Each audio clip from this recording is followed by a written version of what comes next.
Alright. That's a hard Henry, you wanna go first, or You guys are you stuck want on me to that start? one? Well, it's one of those things that's almost impossible, at least at my level of understanding, to say without getting wrong somehow. But I think you can develop a deeper understanding over time. But I think that the one of the interesting ways to approach the question is to deal with one of the very common simple answers that is wrong, which is the thesis, antithesis, synthesis explanation, where basically the idea is you have one current and you have or set of ideas or views about the world and another force, social force or view or conclusion, and there's antagonism and conflict between the two of them, and eventually they synthesize into a new uh, they sublimate, as Hegel would say, into a new institution or set of affairs or views about the world that retain the fundamental characteristics of the original opposing two things, but kind of move beyond the contradictions inherent in them. And so Hegel, for example, one of the examples Hegel used was constitutional monarchy, where you have uh,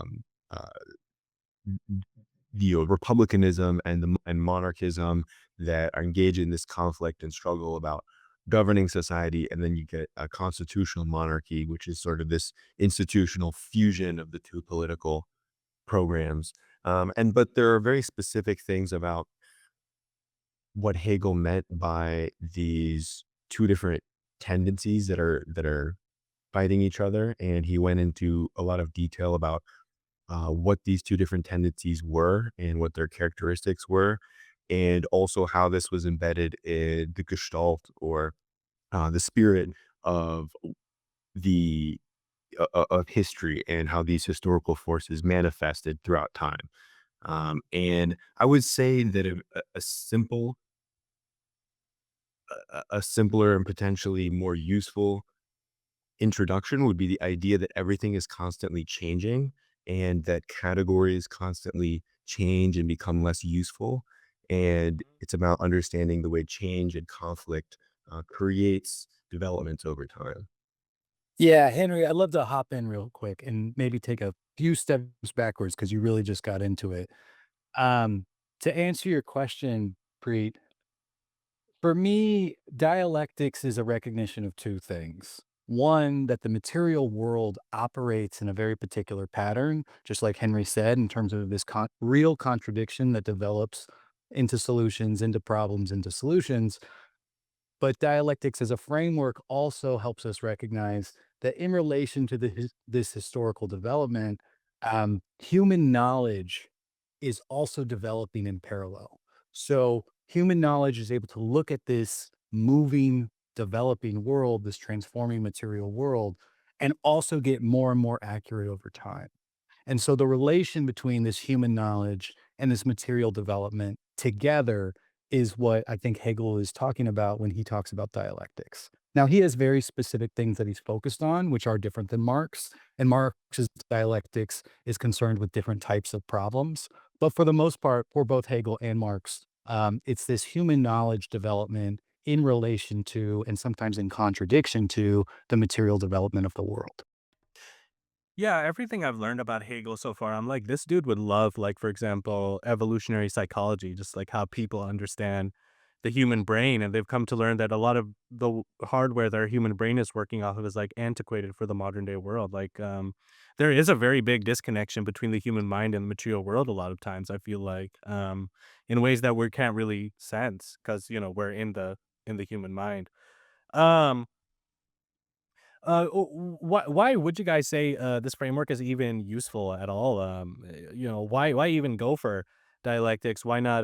Because man, there's this libertarian guy in my comment section all the time saying dialectics is dumb as hell. Like, and like, why not just go for some Ayn Rand shit or Yeah, I'm interested like to hear I'm interested to hear what Chris has to say, especially because I'm much younger, so I haven't had as much experience working with the real world and working on real projects and applying the understanding. So this is a very interesting question. Yeah. Okay. Well, maybe I can use that example that we talked about earlier. Um, so if we think about dialectics, right, the reason why it's beneficial to me is because Hegel will talk about this empirical perception that leads into a pattern recognition, which he calls understanding, capital U, uh, that then leads into a dialectical skepticism and eventually a forward-facing speculation. That's a little bit different than Marx. Um, but here's an example of how we can use it. In 2017, de Blasio, who's the mayor of New York City, started a campaign saying he was going to shut down Rikers Island. And part of that shut down Rikers Island was this idea that through bail reform, as well as eliminating the potential to have 16-year-olds and 17-year-olds be held on Rikers Island, right? Eventually you could whittle away at this jail population, and then the people that were already there would either get transferred upstate or be released or be removed from the jail facility for a variety of different other reasons. So over the course of the next maybe decade, you could whittle away at this jail population and eventually close the institution.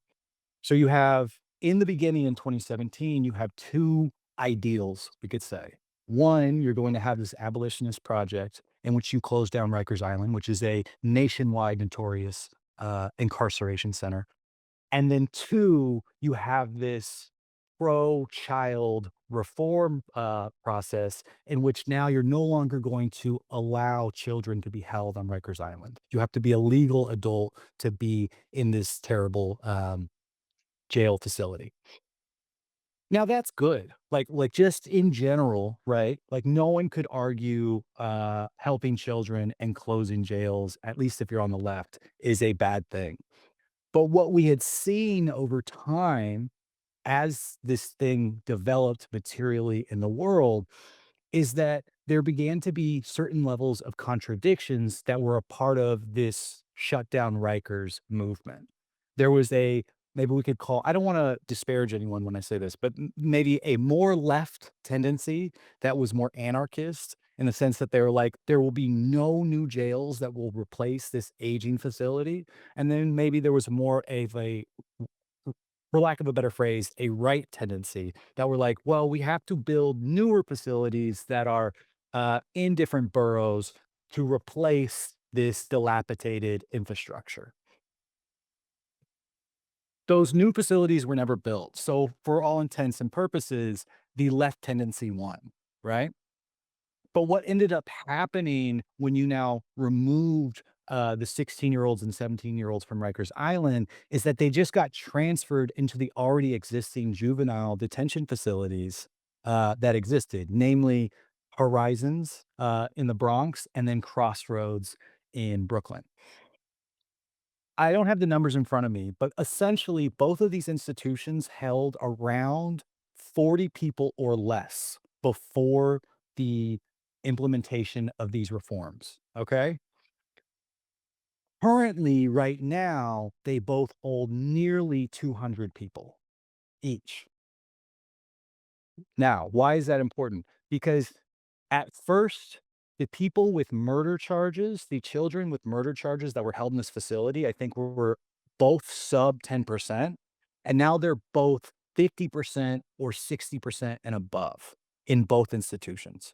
So you have this ideal situation in which you are saying, okay, we're going to help children and we're going to shut down prisons, right? Which ends up materially transforming into a world in which you're actually hurting children, and the prisons that already exist are getting worse. And Rikers Island hasn't closed and probably won't close. So you can see right now, dialectics helps us understand that like our thought processes about the world are not full enough to fully predict what will happen in the world. And we have to be able to trace both these different tendencies. Otherwise, the types of actions that we will commit to, as Lenin can say, can be corrupted by infantile disorders. Yeah. Does that make sense? That's a really fascinating example, and I don't know very much about this, but it reminds me on a surface level of what we saw happen nationwide with law enforcement under the Biden administration, where a lot of the energy in the Black Lives Matter movement was turned into actually funding and increasing the militarization of the police. even as the Democrats insisted that this was to make law enforcement more responsible and terrorize subaltern communities less. And that's a brill and this is the reason why I love dialectics, and I think we're getting back to the main point here, Mhm.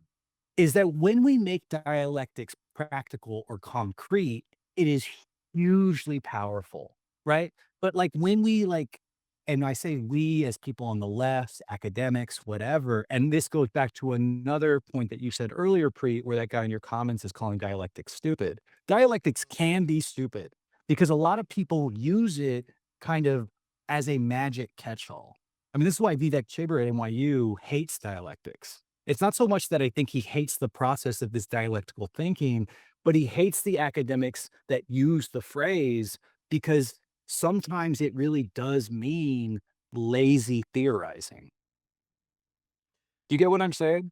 Yeah, yeah, absolutely. And oftentimes, a lot of people who use the dialectical method, I find like they end up in sort of abstractions from reality itself. I mean, we I'm honestly, I dig way too into him, like, in all my content, but Zizek, for example, is such a such a clown of the Marxist movement. He turns Marxism completely from, an actual class struggle into what? Like a stupid ass cultural battle, like so many times over and over again. What is he even talking about half the time? Just like Marxism is about Mhm. sex and, when you're sticking a penis in the girl, this is the true manifest. It's like, what the hell are you talking about? Like, this doesn't matter to anybody. That's where I think dialectics goes so wrong. Really, you know.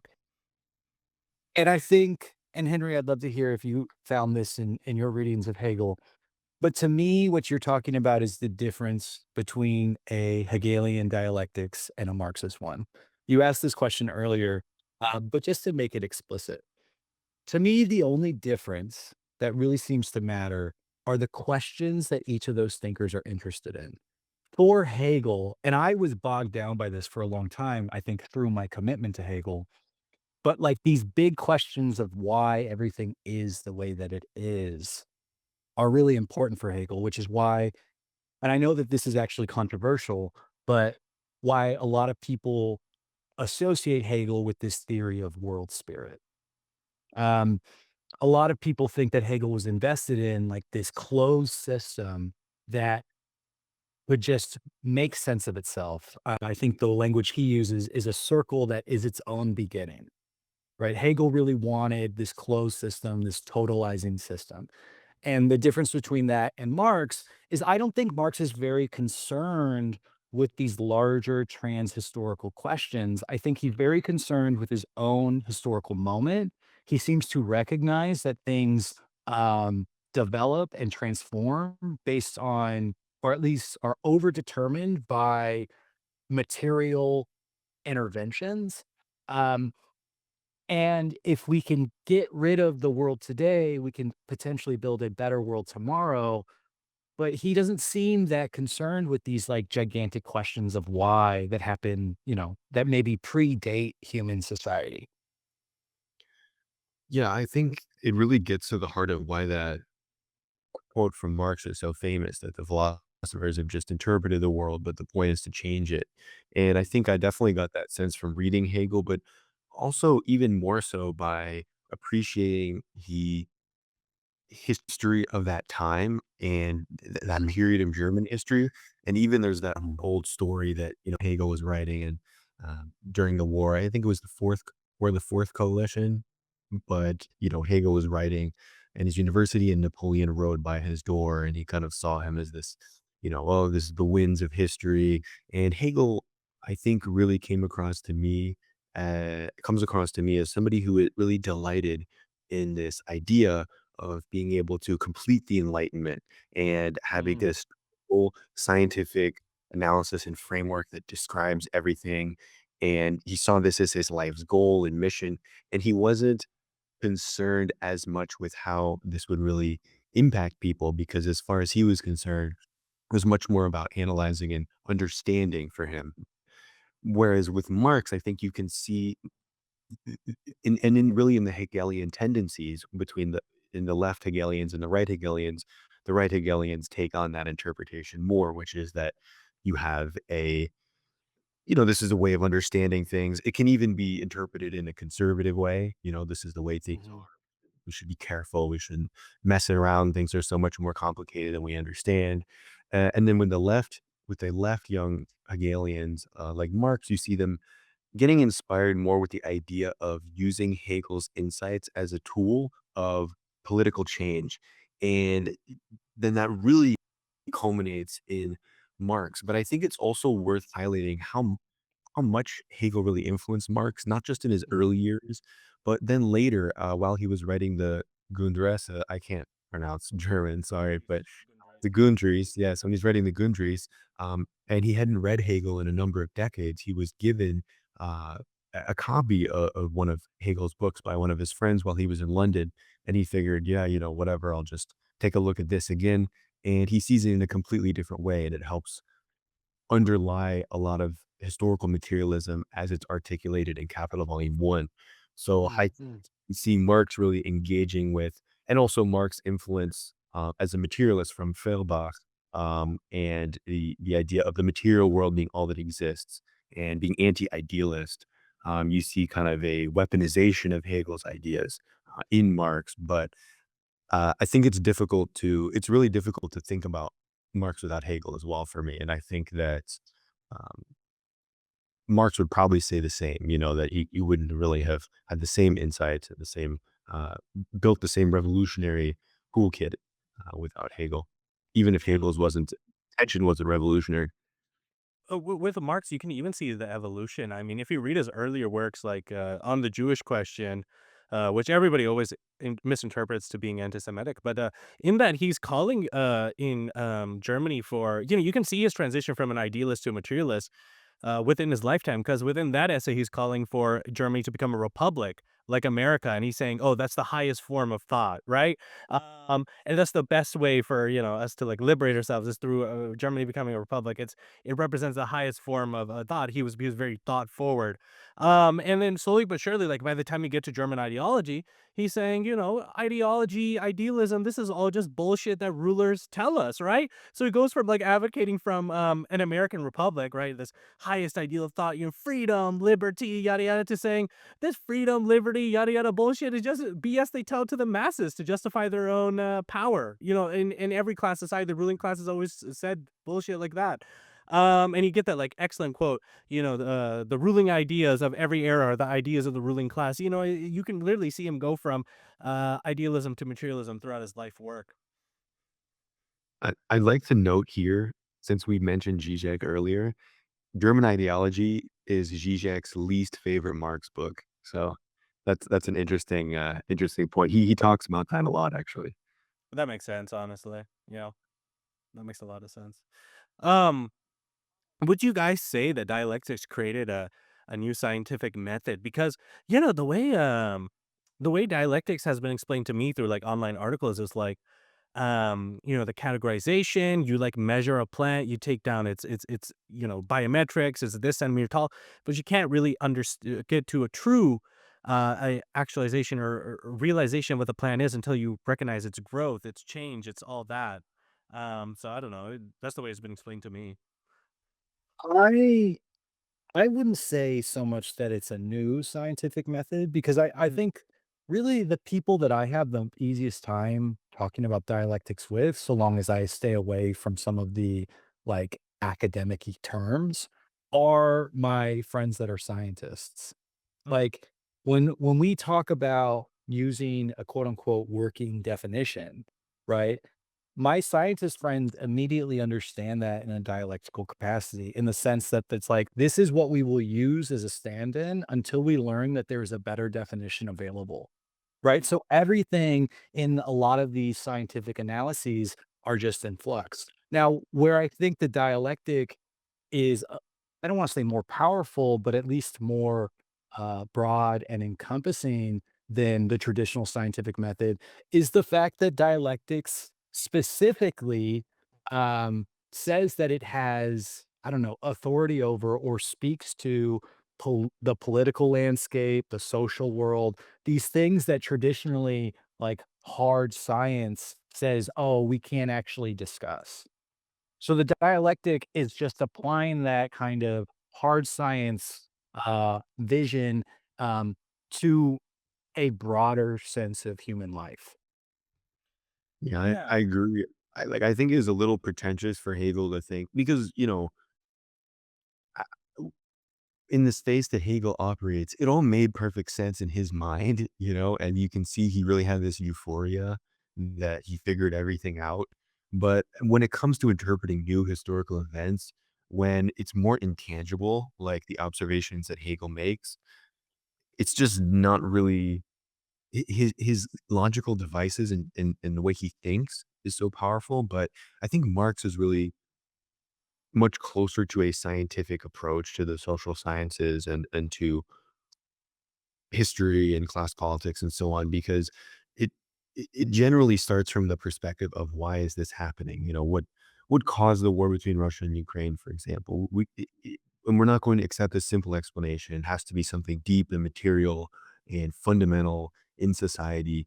Liberals tend to look at things and come up with a simple kind of one-off explanation. And I think that Marx allows us to look at the material world and then come to conclusions. And if the material world doesn't line up with what we think is going on, then we're wrong. And I think that's at least a lot closer to a scientific approach. Yeah, it's bringing science to humanity. I mean, how human systems operate, and this really becomes an issue, I think, in the modern world because before postmodernism, people did used to believe, at least to some extent, that there was a rational truth that we could find out about the universe. And ever since postmodernism has become very popular, especially with the collapse of the USSR, neoliberalism, globalization. Instead, we've sort of just been told that there is no universal truth. Let's not try to figure out why things are bad the way that they are. Or, like, if you try to figure it out, that's just your personal interpretation. And so these like very real laws of capitalism, that happen all the time, right? Capitalism consistently crashes every 10 years, and yet we're not allowed to say that there's some scientific reason that that happens and that there's a scientific solution to ending capitalism. It leads to I think, like, a very big mystification of what the world is like, and it makes postmodernism makes most people bow their heads down, really, I feel like. Yeah, I mean, I think you mentioning postmodernism in the context of Hegel reminds me a little bit of science of logic. So when we think about what Hegel is trying to do in science of logic, and obviously he's explaining the dialectical method and his own, you know, understanding of history, but the way that I explain it kind of thinks about it this way. Some people look at philosophy and they imagine it as if it is items on a menu, right? You can get, I don't know, fried eggs, or you can get sausages, or you can get a hamburger or whatever, right? All the different types of philosophy. What Hegel is saying in the science of logic is that philosophy is the menu, and each of these different items on the menu make up the whole. And in fact, they respond to the last one. So, why am I bringing up this now in regards to your comments on postmodernism? It's because Hegel would say all sides contain elements of truth, a rational kernel, but they sometimes become ossified when their like fundamental principles are taken too far or treated as if they are universal, right? So the problem with modernism as we saw it was that it prioritized maybe a Eurocentric thought too much, and that had material manifestations in the forms of colonialism, or maybe in fact it was the other way around, right? I'm a materialist. That's the way that I see it. Colonialism then, um, what is the word? Perpetuated this colonial thinking, etc. Mhm. But then in reaction to that, you have this decolonial resistance movement that then justifies or spurs on this postmodern thought, which now is supposed to be that like there is other worlds, other histories that need to be included or at least respected in regards to how they understand the world, right? Annoying way to say it would be there are alternative ontologies, ways of being. And I think we've gotten to a moment now out of the 1960s, what we're nearly 70 years away from that, where we're ready to return back, but at a higher level. We're ready to acknowledge again that there is a universal history. We may not know what it is today, but we live in a shared world. And without grounding our now widened perspective through the postmodern era, in this shared reality that is confined by shared laws, um, we will not be able to beat capital because we will be too divided. Yeah, because the way that's been ossified is a completely cultural struggle, right? So many times, and Exactly. the base and the economics are completely left out, and it's like, well, you cannot get liberation simply through this cultural battle that so many critical theorists, I think, fall into. Though I do know some actually do want, they do bring it back and finalize it to an economic battle. Um, but like this goofy ass idea, and I think really, postmodernism, this ossification of postmodernism was finalized in like the Kamala campaign, right?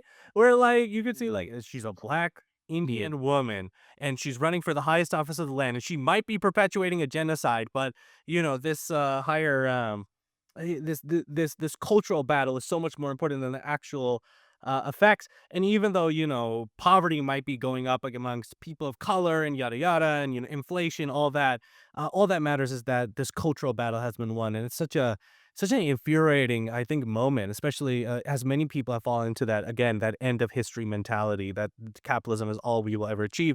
And the only struggle left is that cultural struggle. Kamala Harris is the farce to Obama's tragedy, I think, definitively, you know? Mhm.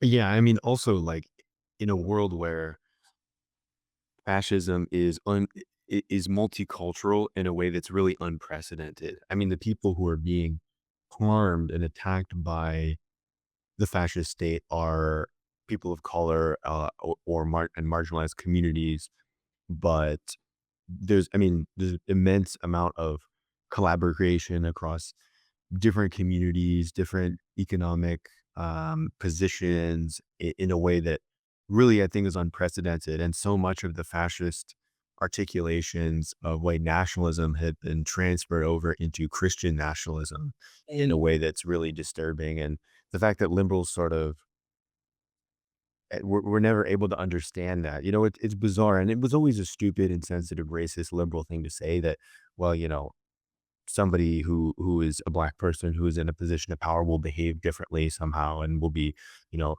will be closer to racial justice. But it's particularly absurd now. You know, Yeah. Yeah, I mean, to me, it's wishful. I know that Chibber said this on a recent podcast, but maybe since the '90s, uh, with Crenshaw and intersectionality and that type of liberal progressive theorizing, um, the left has been able to blame the people they try to organize instead of Mhm. trying to organize them well. And so you have this situation where if you lose some type of political campaign, you can say, well, actually, it's because I'm so brilliant, because I'm so virtuous, because I'm not racist, sexist, not homophobic, whatever. But the people I'm trying to organize are so backwards, right? They're so, bad, for a lack of a better phrase, that of course I couldn't win. And I think that this is what's kind of come out of, I don't wanna just blame it on the critical school, but, like, when we have this theorizing that's living in this cultural, uh, arena as opposed to the material world, well, all of a sudden, you can validate yourself immediately and not be required to win. Yeah.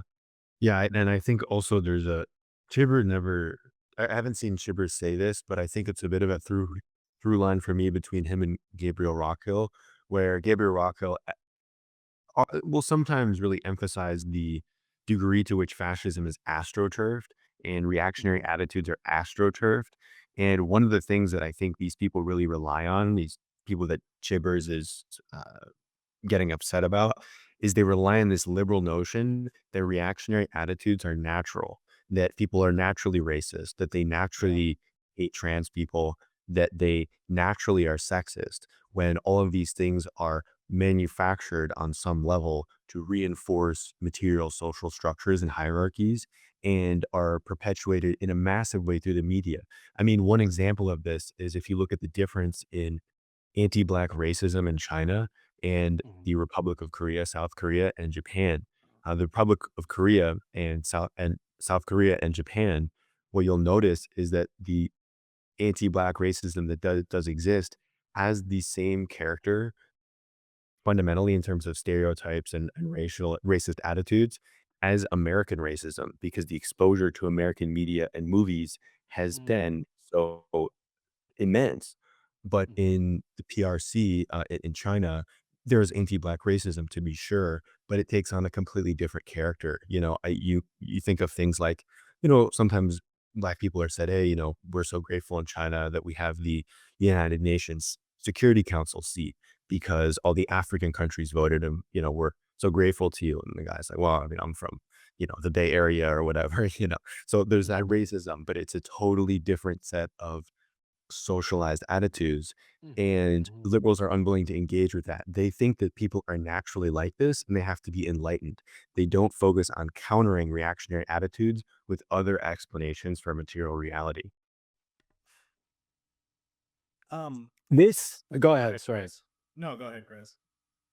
Could I tell you guys a little story about how I came to read Hegel? Yeah, go ahead.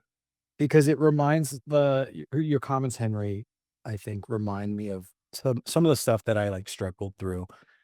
When I started reading Hegel seriously when I first came to New York, so that's 2019, and the reason why I had just read a book called Black Marxism right before I had left for New York, by Cedric Robinson, and I was told at the time when I read it that this was the ultimate, combination between a Marxist class analysis and a critique of an anti-Black world, right?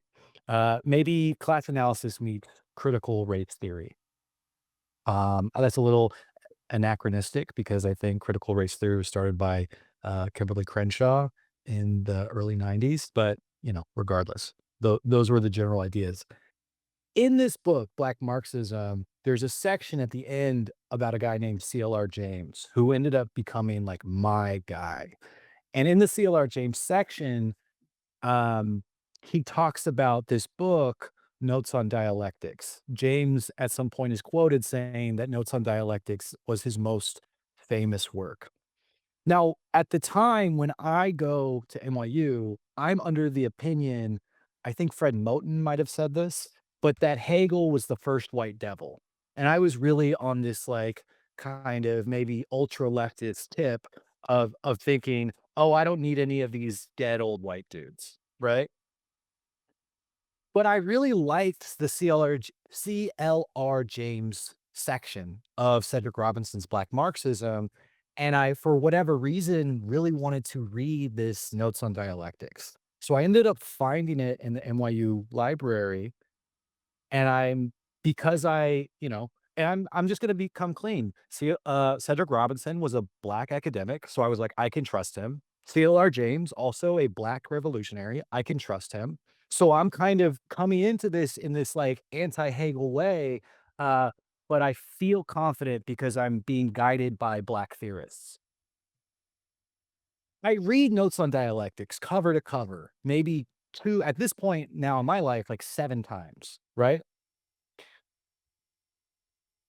CLR James adores Hegel, adores Marx, has none of the qualms that Cedric Robinson said that he had. None of these like, "Oh, this is Eurocentrism." He doesn't make a single comment like that. In fact, CLR James calls Hegel the maestro lovingly throughout the entire work, which is a close reading of Science of Logic used as an algebra to understand the labor movement from like, the 1700s to the contemporary moment. And it was really through like trusting James that I began to see, oh, what I was doing with James and even what I was doing with Cedric Robinson, by trying to not be racist, I ended up being racist in like an opposite way. Does that make sense? Like I ended up being like, oh, this person is bad because he's a German dude, and this person is good because he's from Trinidad. Right? Like, that is essentially how I'm deciding good theory versus bad theory, as opposed to just analyzing the content of the theory itself. And James's love for Hegel allowed me to accept and then try to like explore in Hegelian philosophy in a way where had I not done that, I would not be the person I was today. And I would not really, I think, understand Marxism in any kind of meaningful extent. It's a really interesting story, and I think that it reminds me actually of a recent sort of petty internet argument I had with somebody who was expressing maybe similar beliefs that you might have around that time. And I Mhm. think it struck me with a certain coherence that what matters to people in the global south who are revolutionaries and so on is the utility of Mhm. slavery for Mhm. liberation. And was Marx a bigoted person? I'd be shocked if he wasn't, but I Yeah. haven't really seen any hard evidence either way. But what people care about is that it's useful, and not that this is a person that, was a morally good person in all these ways. And you shouldn't wanna live your life like Marx. I mean, he was an alcoholic. He, some Mhm. kind of reason Mhm. to not admire him as a person or not wanna be like him. But it's difficult because as human beings, we all wanna be validated and feel a connection with other people. And one of the ways we feel strongly about doing that is by having something to offer in terms of understanding or feeling like um, w- we understand other people and we care and we have some moral, not to, maybe morally virtuous is denigrating it a little bit, but Mhm. in a way that connects us to other people. And I think that's what gets us into Marxist theory, because people who are in situations where they demand revolutionary change just care about the utility of it. They care about what does this tell me about how the world works so that I can use it. It doesn't come from a place of thinking, wow, this is really neat ideas, or whatever. It's totally use value oriented. Yeah, yeah, absolutely. Um, I really like that little addition at the end, by the way, use value for theory, and especially so many thinkers end up. Oh, I think I didn't even realize, but I stole that from Gabriel Rockhill actually, because he says theory should be valued by use value. I didn't even mean to steal that, but Yeah, I mean, a lot of the times it becomes a exchange value, like, but it's like a sort of social exchange value, yeah, now yeah, that exactly. but bringing this a little bit back, just like a fundamental concept. What is the unity of opposites? What is contradiction? Because these are said constantly by all, anybody who's a Marxist, anybody who's contradiction this, contradiction that. How would you just guys describe those things? And maybe an example if you guys can give it. Yeah, sure. Um, I mean, to me, unity of opposites and like the law of contradiction are talking about the same thing from different perspectives, different vantage points. But it's just to say that, like, I always use examples from relationships because I think everyone's, you know, not everyone, but many people have been romantically tied to another person. Um, if I was to complain about my lady, right? And you only heard my side of the story, you might be convinced that I'm telling the whole truth. And then one day you talk to her and now you're hearing a radically different narrative, right? Well, that's because our relationship is not my perspective on the relationship, right? It is a mutual development and transformation that has both of our perspectives as well as the material synergy, I guess, and its material development over time. Everything is included, which means that like my personal agenda from where I started the relationship is in contradiction to my lady's personal agenda. And we don't even know what our own agendas are. We don't know what the other person's agenda is. And as this relationship materially transforms, exists like through time, right? This contradiction is heightening or working towards a sublation where you dissolve your own individual agendas into a collective one. Does that make sense? Like that to me, like that is like the easiest way to understand like what these words actually mean. That's such a fascinating metaphor. That's a really good metaphor. I'm just still kind of thinking about that. Yeah, I mean, I tend to think I tend to go to the constitutional monarchy example for some reason, just because Hegel liked it. Um, I mean, well, just because I figure like that's probably, he probably defined it in some ways based off of that. Mhm, But mhm, I think another interesting example is the way that um, the Greek religion and the Egyptian religion existed in the Ptolemaic period in Egypt when it was run by the Greek Macedonian dynasty, and the way that the two religions kind of fused and synergized together, and all of these different sort of ideas kind of mashed together. And it's always used as a textbook example of syncretization. I think that's how you say the word. I'm not sure. Anyway, I think that's an interesting example to me is if you think about how the process by which that took place and how these two things sort of um, developed into something else entirely. And there's a lot of interesting ways that religions have done that mhm, over history.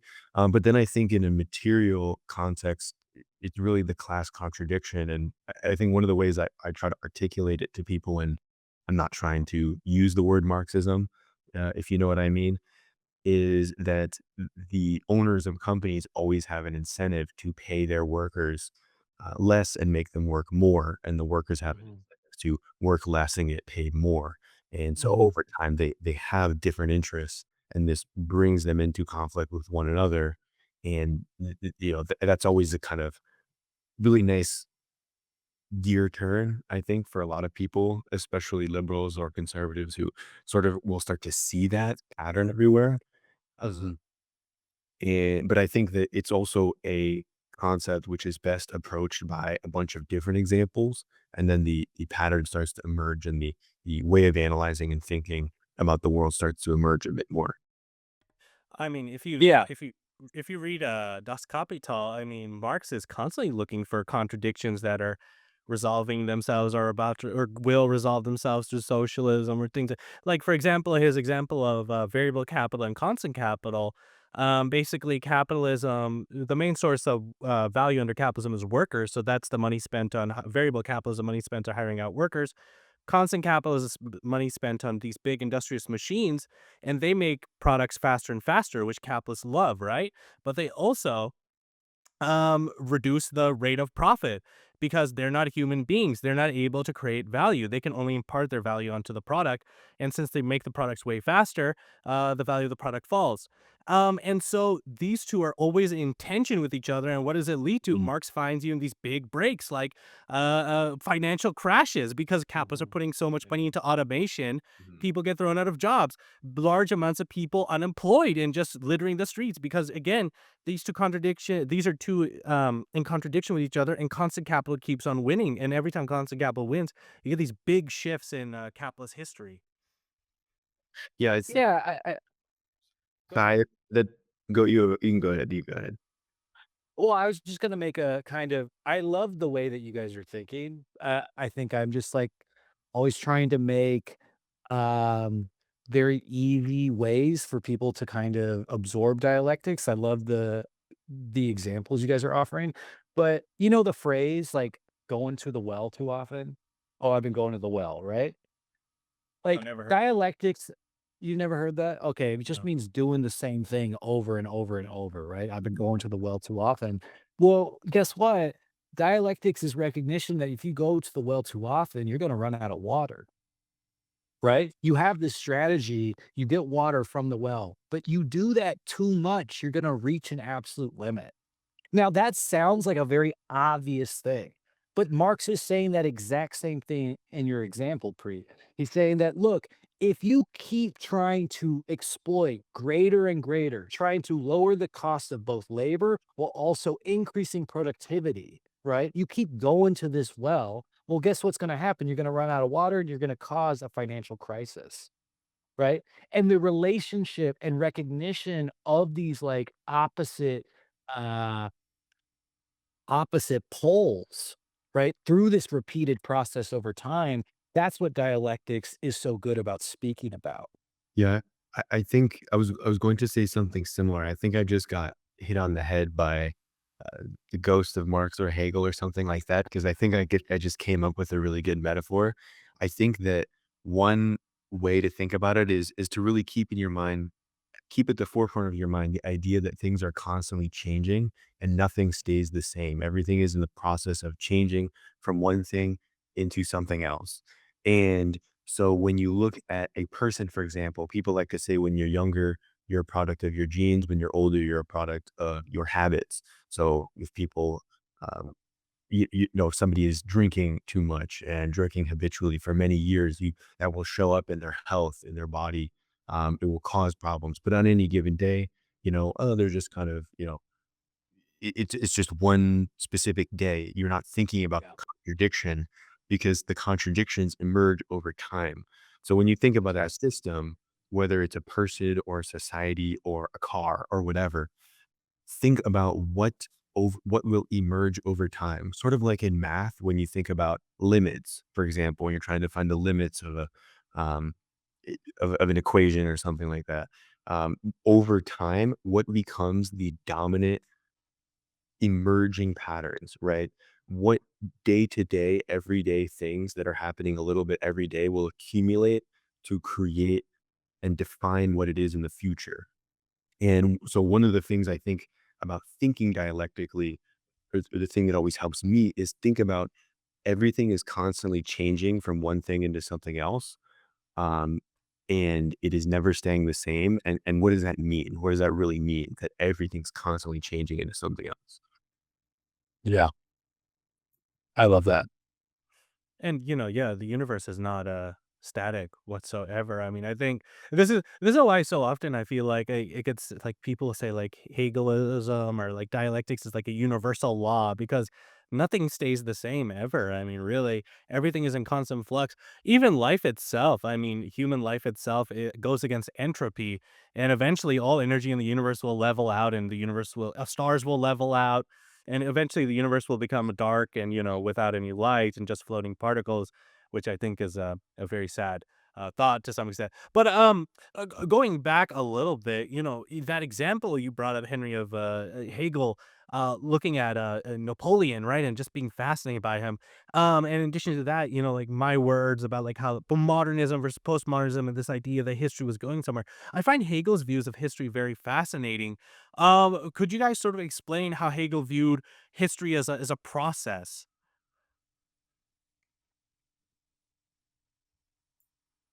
It's a big question. I don't know that I can answer it as well as some people.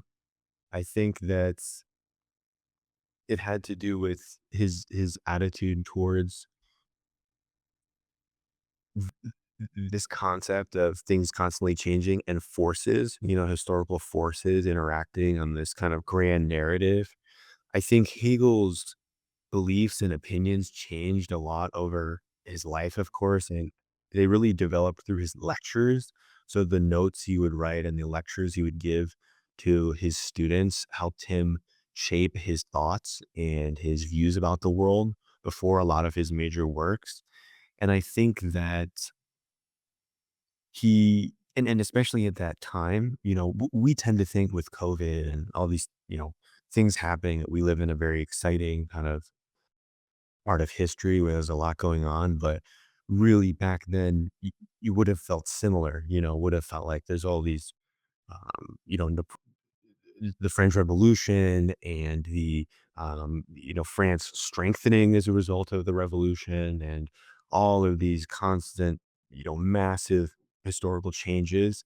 Um, Hegel really saw this as sort of a whirlwind of different forces and things that were all culminating quite conveniently where he lived in Germanic Europe. So I think that he was also sort of, if you imagine that, I don't know, Putin invaded the United States and walked past your window with a bunch of soldiers, you'd feel like, wow, this is part of some. I just saw the tip of the spear of history, this kind of grand, sort of explosive release of historical energy. And I think that in terms of his view of history, he saw it as something that was constantly developing and growing and cresting into something greater. And I think he felt a certain sense of awe, and he analyzed it dialectically in the sense that he understood it to always be constantly changing as a result of these forces. Yeah, I agree. I'd also and Henry, push back if you disagree with this, but I think another thing that's really important to Hegel's understanding of history was that the world was predetermined. Everything was necessary and moving towards a predetermined, uh, absolute good, absolute idea. Again, this idea of the circle that is its own beginning. Um, and that means for Hegel, every down to the smallest, most seemingly insignificant bit is absolutely necessary for the next stage of history, so to speak. So, the one of the big criticisms of Hegel is that Hegel makes the, like, lowly cockroach as important as the greatest king. The actions of the greatest king and the cockroach are both necessary for the development of history towards this next stage. And every single bit works in totalitizing fashion to push uh, the absolute idea closer into existence. So this like predetermined component is also hugely important. Yeah, that's very true. I forgot about that. Well, one of the things that's challenging is there's so many. He was such a multifaceted and complex thinker. For anyone intimidated by Hegel but interested in getting into Hegel, there's a really great YouTube series called Half Hour Hegel by this guy Sadler on YouTube, where he goes through every paragraph and spends a half hour on it for all of Oh, that's awesome. Georgie. But I'd recommend something like that. But one of the things that's so hard is that he's very multifaceted. And it's daunting to speak about him with any authority because he had a lot of complex ideas. Hey, correct me if I'm wrong, but Hegel also sort of saw humanity slowly evolving, like generation to generation, towards this like sort of universal truth, right? To this higher level of understanding. And he envisioned that understanding not as like sort of like a linear line, but sort of as a spiral, right? Mhm. Yeah. Mhm. And I think it's I no, No, you go. okay, I think it's difficult for me to resist comparison. It's very I feel like you wanna be very delicate when comparing Western and Eastern philosophy, but it's difficult for me to resist comparison to the Buddhist philosophical idea of dependent co-arising, which is a different, philosophical idea, but it's similar in the way that it can be contrasted with the Western philosophical idea of causation, where one thing causes another in a chain of events, whereas in Buddhism, in dependent, co-arising, the concept is much more so that a great many number of things, it results in this inevitably producing a second thing. And that's a little bit closer to the way that Hegel is thinking. And it's very similar in the way that he's rejecting this chain of causation, a chain of historical leaders, a chain of the figures and political systems or states. He sees this kind of totality in the um, all of these different complex factors coming together to produce a new state of affairs. And it's similar Mm. to the idea of a polycrisis.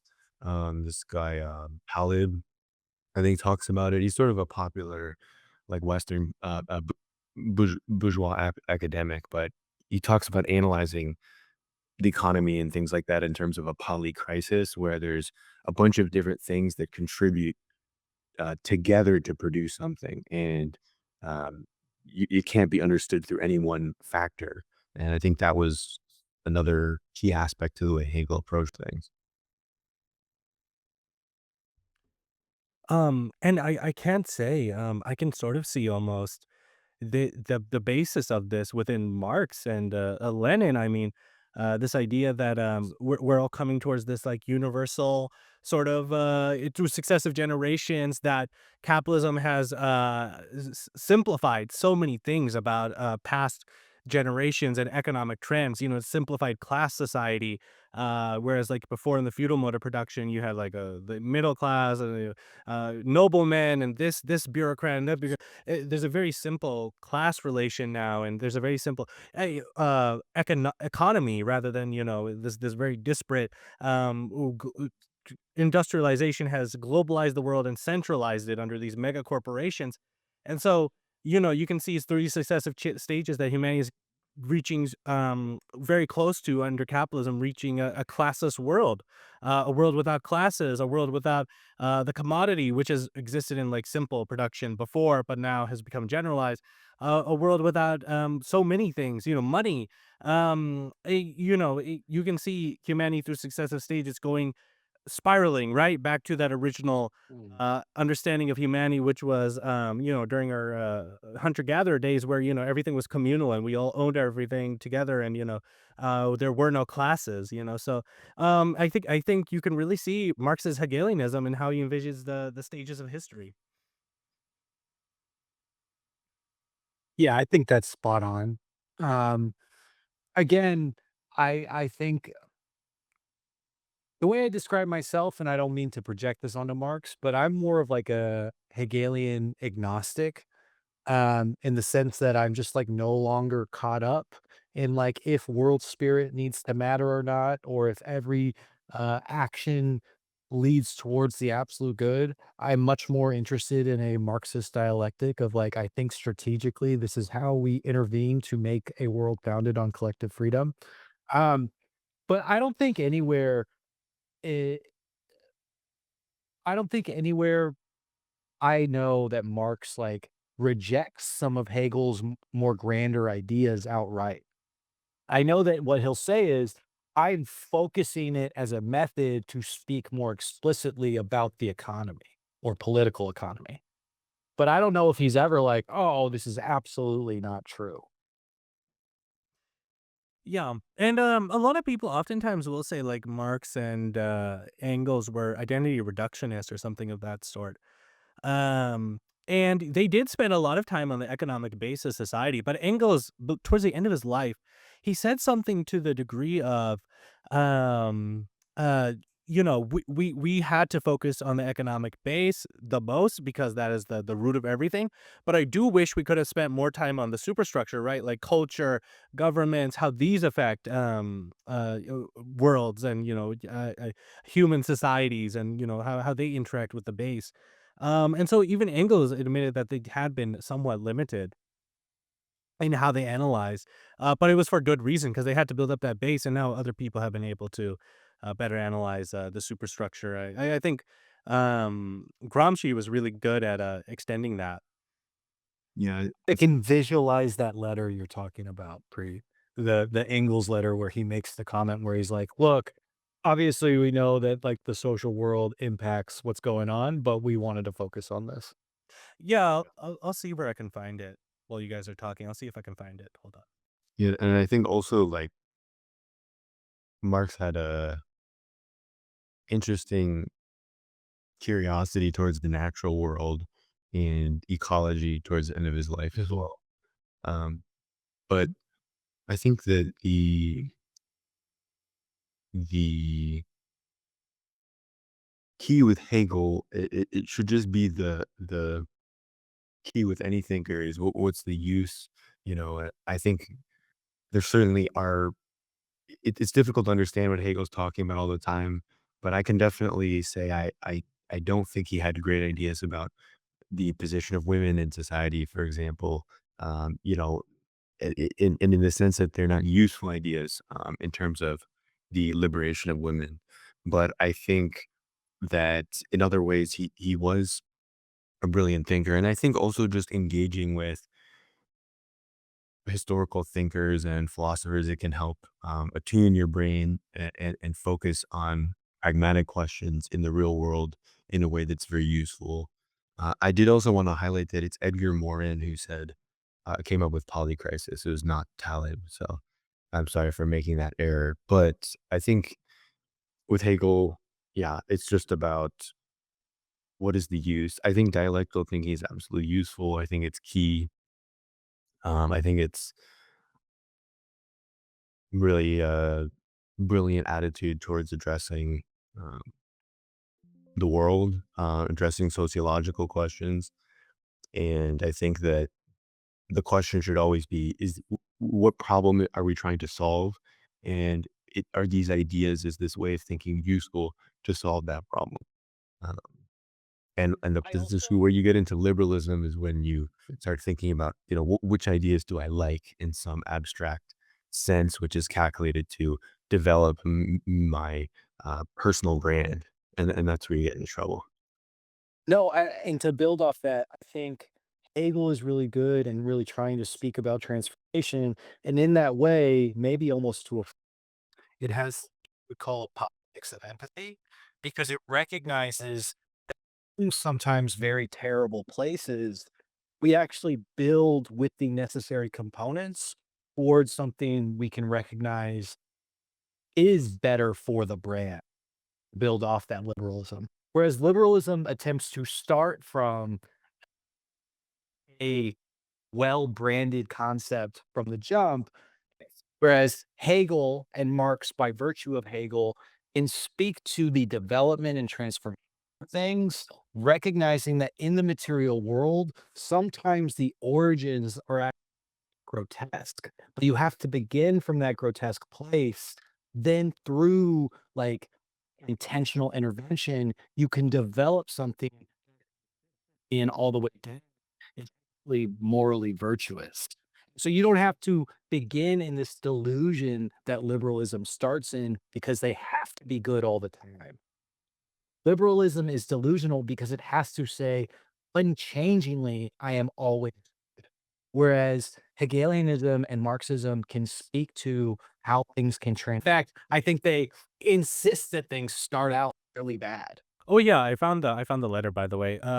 In it he said we had to emphasize the main principle vis-a-vis our adversaries. He's talking about the economic side, who denied at the time that we had not always the time, place, or opportunity to give their due to other factors involved in the interaction. And that's Engel's letter to Joseph Bloch. Um, so yeah, he did admit that they focused too much on the economic side, but they had to. Um, and, that is a common, sort of liberal, talking point against Marxism. "Oh, it's identity reductionist, too economically based." But, liberalism, falls into the complete opposite, issue, and, we've talked about that. And it believes, really, that, our world is permanent to a large extent, and all that can change is just who wields that power, right? And that's such a frustrating thing for me, and it denies the movement of history itself. It falls into such, odd illusions.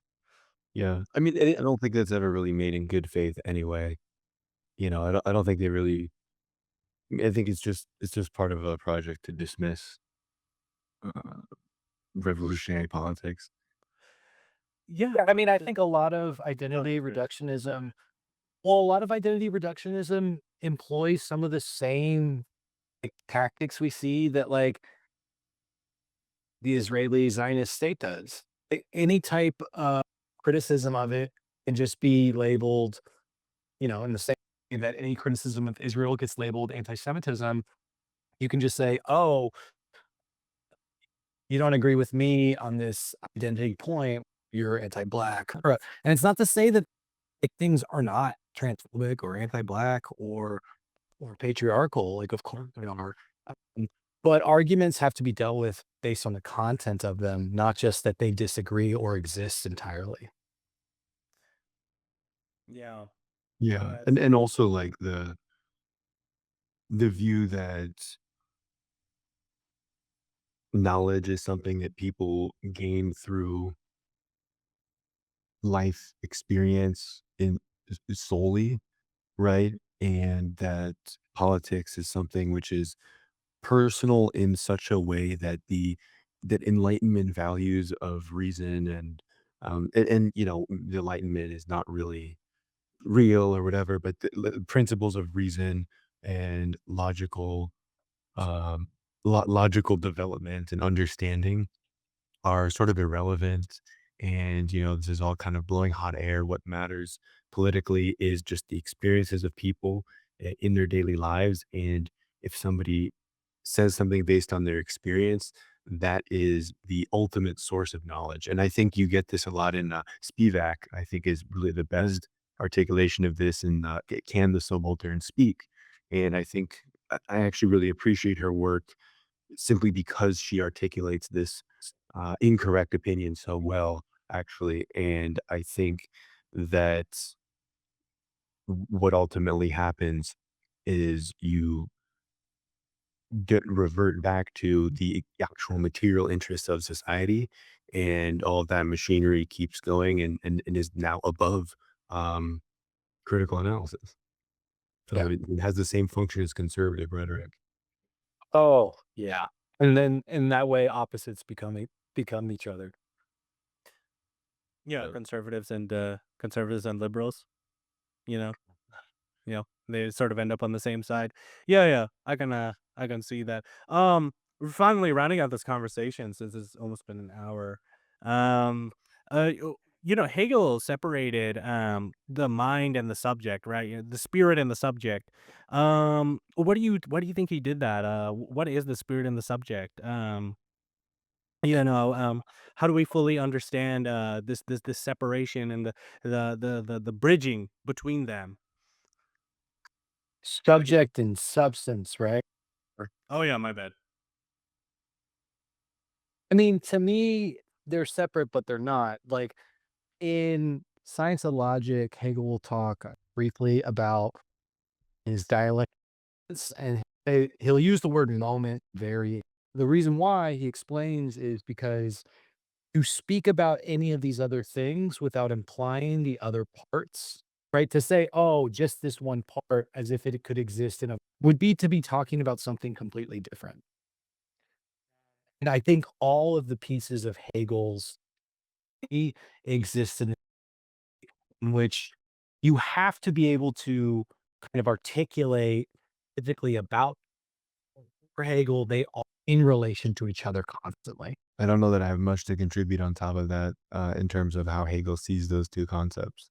I think that there is a I do think there are twinges of individualism in the way that he understands that relationship, and I think that in general, the idealism of Hegel is where his ideas become im less useful or interesting to me. I mean, I'll say I'm a pretty firm believer um, that besides the world spirit stuff, Hegel is a firm materialist despite the language he uses. Like, there's a great book by Kevin Anderson, who is a student of Raya Dunyaskaya, who was, I think, she worked with CLR James and Grace Lee Boggs, but also was a secretary of Trotsky in her youth. Um, but she was one of the big kind of advocates for a Marxist humanism, right? A Hegelian Leninism, I think some people have called it. Um, but this type of interpretation of Hegel uh, kind of sees him as a materialist, and they say that Lenin, in his study of Hegel in 1914, also seemed to see Hegel as a materialist, um, just kind of talking about it in a strange backwards way. Mhm. So when Lenin comes up, writes, what is it, Imperial Criticism and Materialism, and he's like kind of like really hard on Hegel, he hadn't read him that much. And then in 1914, in order to write this article about Marx and about the dialectic, he goes in to study the science of logic over the course of maybe 6 or 7 months. And in his notes, you can kind of see him beginning um, being like, "Oh, I hate Hegel because I hate idealism."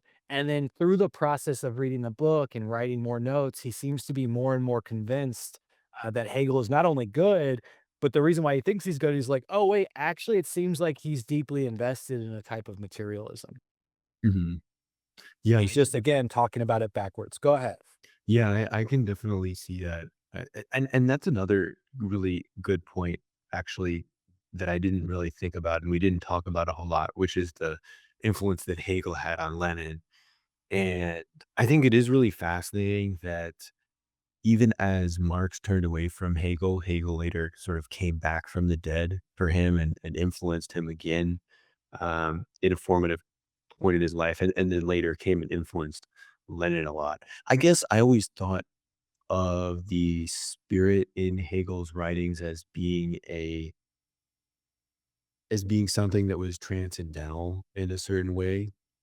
Mm, But I think in other respects, it doesn't matter so much, uh, in I his analysis. It doesn't that it's true that the fact that he uses spirit as a way to talk about certain concepts, it doesn't really change it into idealism in the way that it appears at face value. Yeah, exactly. I mean, um, and I don't know, this might be too technical to get into here, but I know that in many ways, you could call Kant, right? Immanuel Kant, uh, theorizing about transcendence and transcendentalness. Whereas Hegel, I know, saw his own theory as a theory of immanence, right? This like erupting out of this, you know, this wider spirit, this wider field. Um, so again, there's a way to speak about Hegel where you read it in this kind of idealistic fashion in which the spirit or the absolute good is like almost like this God figure that controls the world. And then I think there's a different reading of Hegel that Lenin definitely saw, and I assume Marx also saw, where it's the spirit, unfortunately, like Hegel really is interpreting the material world. He really does see the material world as a reflection of this spirit, but if you just get rid of that reflection part, like Hegel is operating in a material world, right? He just like for whatever reason, maybe it's the function of his historical moment and the philosophical discourse in which he's theorizing, but he just speaks about it in terms of idealism. But again, there are very like important revolutionaries, Lenin being chief among them, that read this materialism deeply in, Hegel's most famous works. Yeah, that's a really good point. Thank you for mentioning that actually, because that's a really interesting illustration of sort of kicking out that redundant step in his thinking. Exact and that's where I think Marx really does it. He just, like, remove when they say that Marx turned Hegel on his head, I think he just removes this redundant stuff. Hmm. So, That's a good take. yeah, you could say Hegel was edging consciousness. I mean, materialism. You know, and then and then Yeah. uh, and then Marx gooned it. Okay, okay, that's a good place to end it. Chris, thank you so much for coming on. Tell everybody where they can find you. Yeah, absolutely. BB Abolitionist on TikTok. Of course, bro. Stay cute. Stay good looking. See you next time. And yeah, no. See you guys. Thank you for listening to the Pokepreet podcast. If you want to support our podcast, you can always head down to our Patreon, where you can get episodes up to a month early. Workers of the world unite. Long live the immortal science of Marxist Leninism. Thank you.